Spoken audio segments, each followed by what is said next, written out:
नमस्ते, मैं हूँ सौम्या आपके साथ, आपकी तैयारियों के साथ।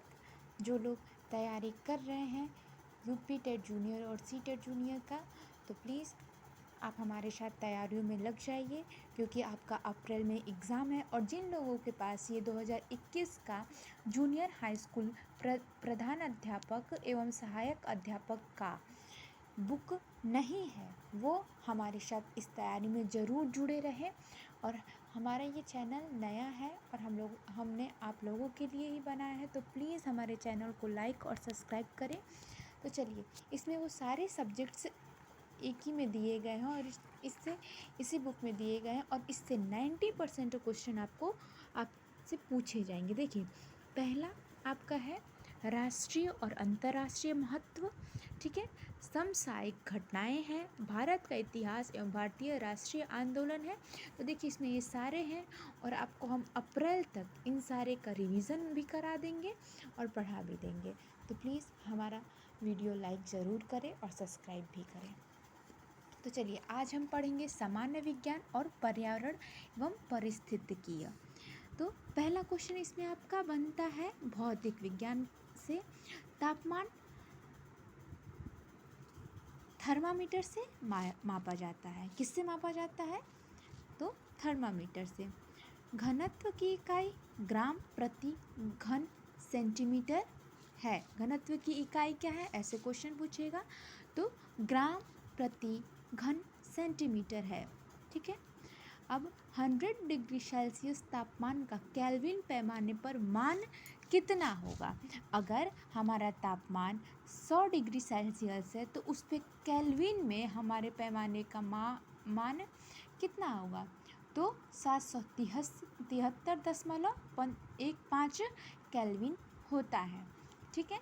दाब की SI इकाई क्या है? पास्कल, ठीक है। समुद्र की गहराई सामान्यतः फेदोमीटर उपकरण द्वारा मापी जाती है। समुद्र की गहराई किससे मापी जाती है? फेदोमीटर से। ये बहुत इंपॉर्टेंट क्वेश्चन है कि हम समुद्र की इकाई किससे मापते हैं, उसकी गहराई किससे मापते हैं? तो फेदोमीटर से मापते हैं, उपकरण द्वारा मापी जाती है, ठीक है। फेदोमीटर उपकरण जो है उससे हम समुद्र की गहराई मापते हैं। नॉटिकल मील समुद्री दूरी नापने की इकाई है, ठीक है। समुद्र की दूरी हम किससे मापते हैं? नॉटिकल मील से। एक समान रैखिक गति में वेग अपरिवर्तित रहता है एवं त्वरण शून्य होता है। देखिए, आपको बोरिंग फील ना हो, आप प्लीज़ अगर नोट्स बनाना चाहते हैं तो आप नोट्स भी बना सकते हैं, ठीक है। चलिए शुरू करते हैं। असमान रैखिक गति में वेग असमान नहीं रहता, त्वरण अशून्य होता है। यह दो प्रकार का होता है, ठीक है।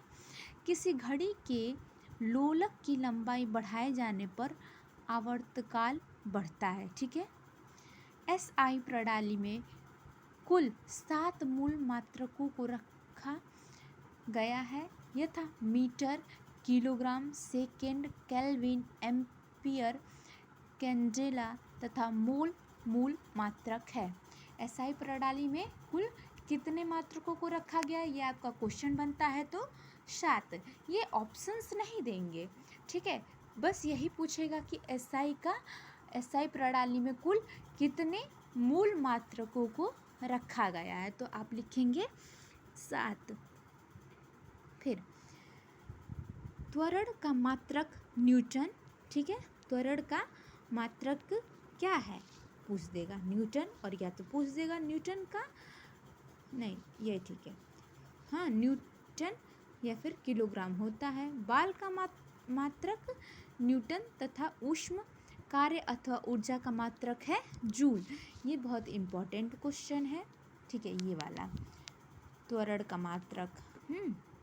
फिर है जड़त्व आघूर्ण का SI मात्रक किलोग्राम मीटर होता है। वे भौतिक राशियां जिनमें परिमाण और दिशा दोनों होते हैं, उसका नाम क्या है? सदिश राशियां, ठीक है। जैसे वेग वेलोसिटी, फोर्स, त्वरण, विस्थापन आदि। ठीक है, वे भौतिक राशियाँ जिनमें परिमाण होता है, दिशा नहीं होती। ठीक है, परिमाण तो होता है लेकिन उसमें दिशा नहीं होती, वो है अदिश राशियाँ, सेक्युलर क्वांटिटीज़। ठीक है, उनको हम कहते हैं सेक्युलर क्वांटिटीज़, जैसे द्रव्यमान, तापमान, समय आदि। किसी सदिश का परिमाण, मैग्नीट्यूड, कभी भी ऋणात्मक नहीं हो सकता। ठीक है, किसी विशेष दिशा में गतिशील वस्तु की स्थिति परिवर्तन को उसका विस्थापन कहते हैं। शक्ति और ऊर्जा दोनों अदिश राशियां हैं। ठीक है, शक्ति जो होता है और ऊर्जा होता है वो दोनों कौन सी राशि है? अदिश राशि हैं।